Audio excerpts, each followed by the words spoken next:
सम्मान के योग्य हमारी छोटी बहन शिक्षा मंत्री सीमा तिरका जी, हमारी छोटी बहन प्रियल साहिबा जी, अनीता शर्मा जी, हमारे मेरे व्यापारी भाई जो आए हुए हैं उनका भी सम्मान, और जिलाध्यक्ष राजकुमार बोरा जी का भी, और हमारे बीच में मंत्री जी आ चुके हैं उनका भी बहुत बड़ा सम्मान।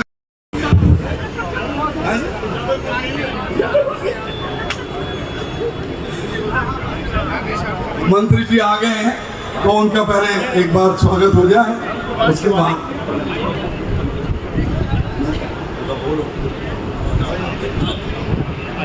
और बहुत बहुत स्वागत और अभिनंदन करते हैं। जोरदार ताली से अपने महबूब नेता चौधरी कृष्णपाल जी, वो अपने आप ही बयां कर रहा है कि आप तो जनता कितना चाहती है, फरीदाबाद लोकसभा के क्षेत्र के मतदाता कितना आपको चाहते हैं, कितना आपसे प्यार करते हैं। वो जनता party, Bharatiya Janata party, Bharatiya Janata party, Bharat माता की, भारत माता की।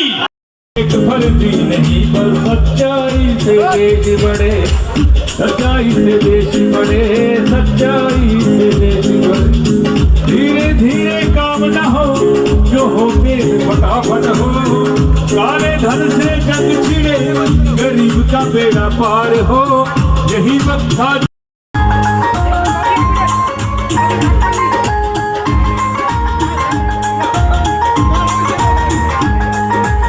भाई मोदी ने उगाया था देश के कोने कोने में, हमने कमल खिलाना है देश के कोने कोने, वो देश के कोने कोने में हमने कमल खिलाना है, कमल खिलाना है। Thank you very much. Bharat माता की। कृपया बैठ जाएं, मैं सभी से निवेदन करता हूं कि कृपया बैठ जाएं, कृपया कुर्सियों पर बैठ जाएं। आज हमारे बीच हमारे जिले के जिलाध्यक्ष श्री राजकुमार बोरा जी, हमारे क्षेत्र की विधायिका और शिक्षा मंत्री सीमा तिरका जी, हमारे निवर्तमान मेयर सुमन बाला जी, हरियाणा सरकार में चेयरमैन धनेश अतलखा जी, अनीता शर्मा जी, धर्मवीर पढ़ाना जी, हमारे आदरणीय योगेश गोसाई जी, उमेश बाली जी, एलडी खत्री जी, गुरदयाल मदान जी, श्याम सुंदर कपूर जी, राधेश्याम भाटिया जी, और बहुत से गणमान्य व्यक्ति, सरला विरमानी आंटी बैठी हैं, मोहनलाल जी बैठे हैं, हमारे राम जुनेजा जी बैठे हैं। मैं बहुत बहुत स्वागत करता हूं कि आज हम लोगों का उत्साह बढ़ाने के लिए आप लोग इतनी भारी संख्या में मौजूद हैं। एक बात मैं आपसे कहना चाहता हूं कि ये जो 400 पार का जो नारा है वो सिर्फ नारा नहीं है, ये एक संकल्प है, और ये संकल्प हमारा असत्य पर सत्य की जीत का है, अधर्म पर धर्म की जीत का है, और ये भारत विकसित भारत का है ये संकल्प। और इस संकल्प को पूरा करने के लिए आदरणीय प्रधानमंत्री नरेंद्र मोदी जी की जीत जरूरी है, और जरूरी भी 400 सीटों के साथ है। मैं भाई मनोज जी के स्वागत समारोह में उपस्थित हजारों की संख्या में आए हुए शहर की सरदारी माने गोसाई जी, हमारे हरदिल अजीज, हमारे अभिभावक चौधरी कृष्णपाल गुर्जर जी, केंद्रीय मंत्री जी, वर्तमान में फिर से तीसरी बार सांसद का चुनाव लड़ रहे हैं हमारे बीच में। हमारे बीच में उपस्थित हमारी बहन सीमा तिरका जी, मंत्री हरियाणा सरकार, निर्वर्तमान मेयर सुमन बालाजी, हुसैन जी, हमारे भाई धनेश लक्का जी, अनीता शर्मा जी, हमारे भाई धर्मवीर जी, भारत माता की, भारत माता की, वंदे वंदे वंदे। आज हम चौधरी कृष्णपाल गुर्जर जी के तीसरी बार फरीदाबाद लोकसभा से प्रत्याशी बनने पर श्री मनोज नासवा, जो निगम के एक लोकप्रिय पार्षद हैं,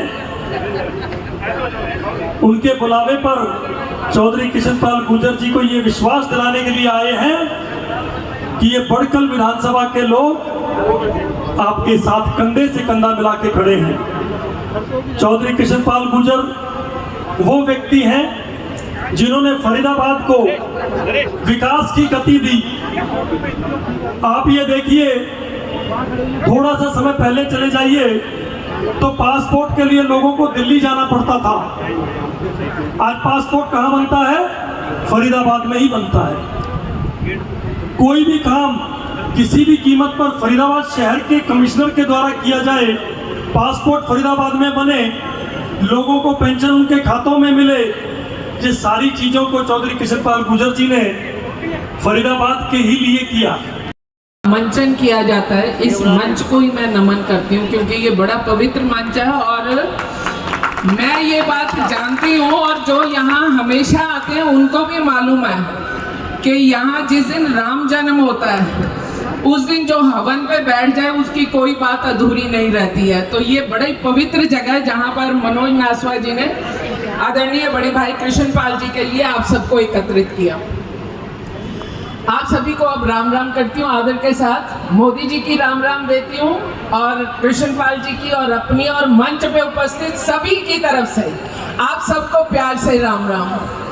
मंच पे आदरणीय गुसाइन जी बैठे हुए हैं और निगम के बहुत सारे सदस्य भी बैठे हुए हैं। आदरणीय मोहन सिंह अंकल भी मैंने देखे थे पीछे छुपे हुए। मैं सबके नाम नहीं बोल पाऊंगी, लेकिन एक बात आपके साथ साझी करना चाहती हूँ। सिर्फ 2-3 चीजों का फर्क देखना है। हम सब मोदी जी के पीछे चल रहे हैं और हर व्यक्ति कहता है कि मोदी जी को वोट देना है, बीजेपी को वोट देना है।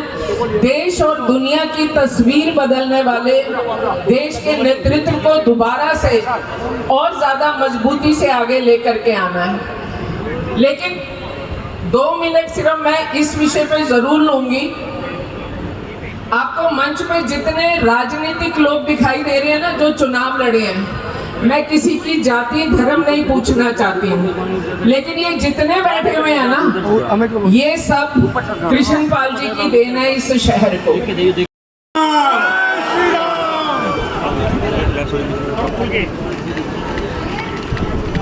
जय श्री राम, जय श्री राम, जय श्री राम।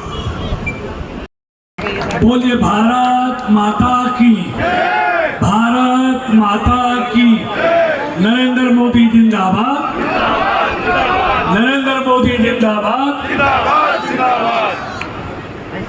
भाई मनोज नासवा द्वारा आयोजित आज के सुंदर कार्यक्रम में हम सबके बीच उपस्थित बड़कल की लोकप्रिय विधायिका, हरियाणा में शिक्षा मंत्री छोटी बहन सीमा त्रिखा जी,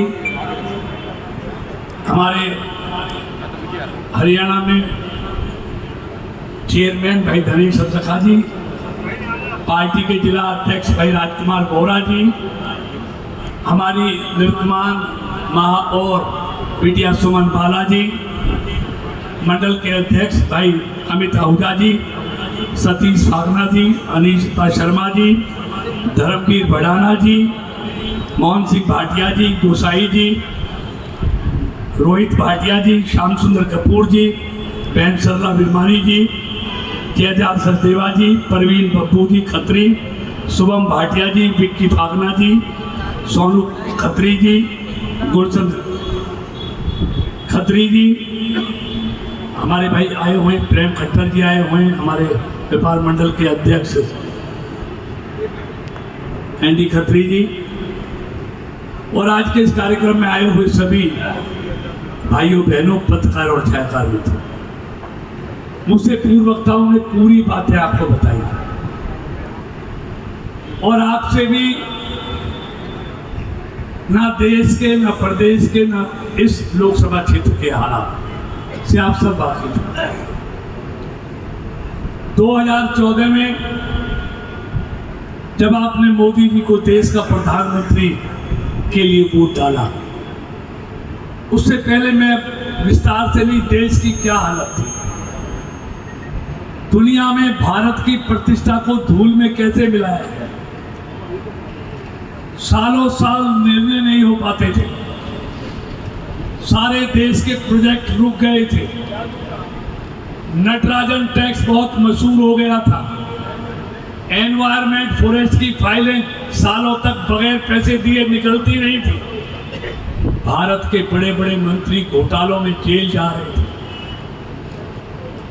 तो फिर देश की तस्वीर क्यों ऐसी नहीं बनती? जब माली ही बाग को उजाड़ने लगे, जब बाढ़ ही खेत को खाने लगे, फिर उस देश की शोहरत कैसे बढ़ेगी? देश का बहुत बड़ा अर्थशास्त्री उस समय देश का प्रधानमंत्री था सरदार मनमोहन सिंह।